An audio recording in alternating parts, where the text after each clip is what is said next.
Karena data dari Kemenhub sudah hampir 1 juta orang curi start mudik. Sudah 900.000 orang yang sudah mudik dan yang sudah tersebar ke berbagai daerah.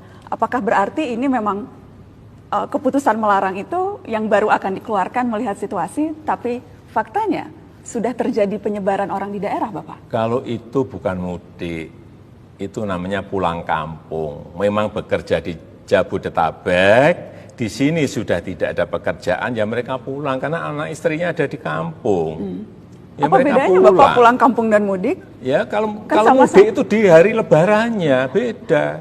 Hanya perbedaan untuk masalah merayakan waktu, Idul Bapak. Fitri, untuk merayakan Idul Fitri kalau yang naik pulang kampung itu ya bekerja di Jakarta, tetapi anak istrinya ada di kampung. Tapi itu kan hanya perbedaan timing, Bapak Presiden. Tapi aktivitasnya sama. Mereka pulang dan kemungkinan membawa virus ke rumah itu juga sama.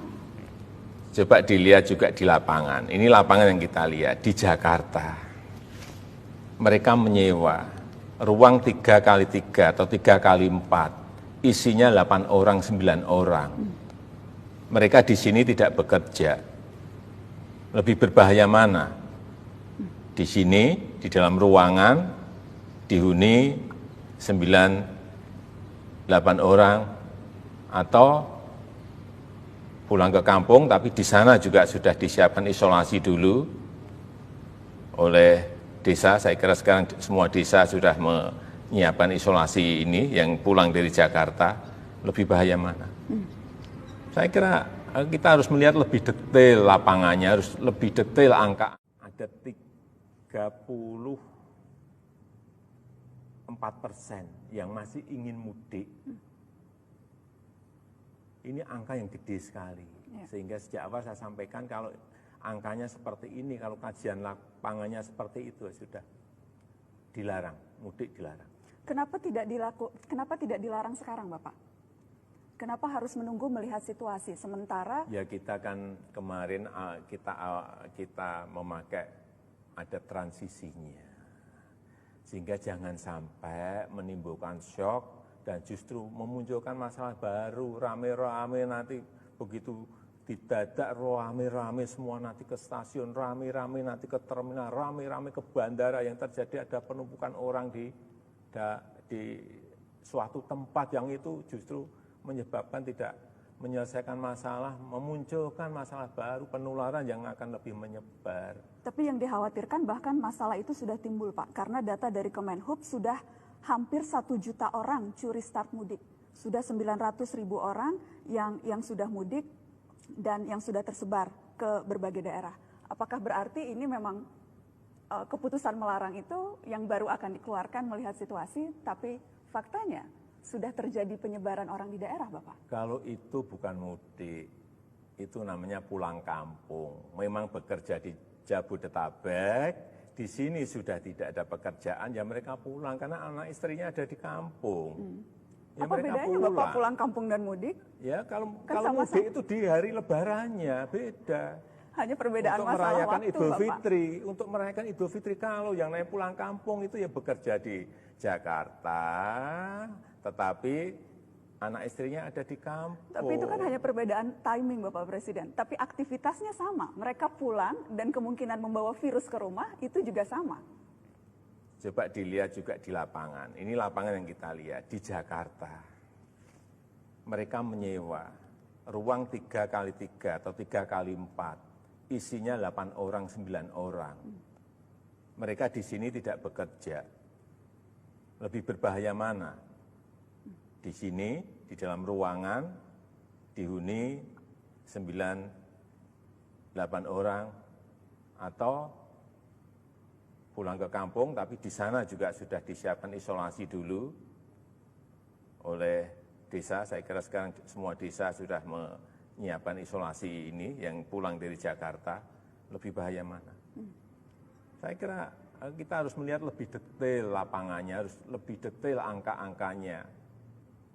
Tapi yang jelas dalam waktu dekat keputusan untuk melarang seperti halnya Bapak sudah melarang ASN, Bapak melarang TNI Polri, Bapak melarang pegawai BUMN, hal yang sama akan diberlakukan ke seluruh masyarakat.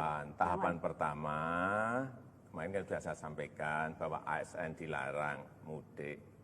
TNI Polri dilarang mudik, BUMN juga dilarang mudik. Ini kan tinggal nanti pada suatu titik kita juga akan larang masyarakat untuk juga sama tidak mudik. Kapan Bapak lihat Indonesia akan bisa kembali normal, Pak? Apakah sudah ada skenario yang disiapkan, prediksi kapan kita bisa kembali normal, dan apa yang perlu kita lakukan untuk memastikan itu terjadi lebih cepat? Mbak Nana, setiap hari masuk ke saya hitungan-hitungan kapan puncaknya dan kapan akan turun. Dengan hitung-hitungan dengan model hitungan matematis yang berbeda-beda. Ada yang menyampaikan di situ minggu kedua April sudah puncak kemudian akan turun. Ada yang menyampaikan minggu terakhir April, ada yang mengatakan awal Mei, ada yang mengatakan pertengahan Mei, ada yang mengatakan akhir Mei, ada yang mengatakan Juni. Berbeda-beda semua karena sekali lagi virus corona ini barang baru, COVID-19 ini barang baru yang hitungannya menurut saya bisa dihitung dengan cara yang berbeda-beda, dengan hasil yang berbeda-beda. Kalau ditanya ke saya, ya saya ingin optimis.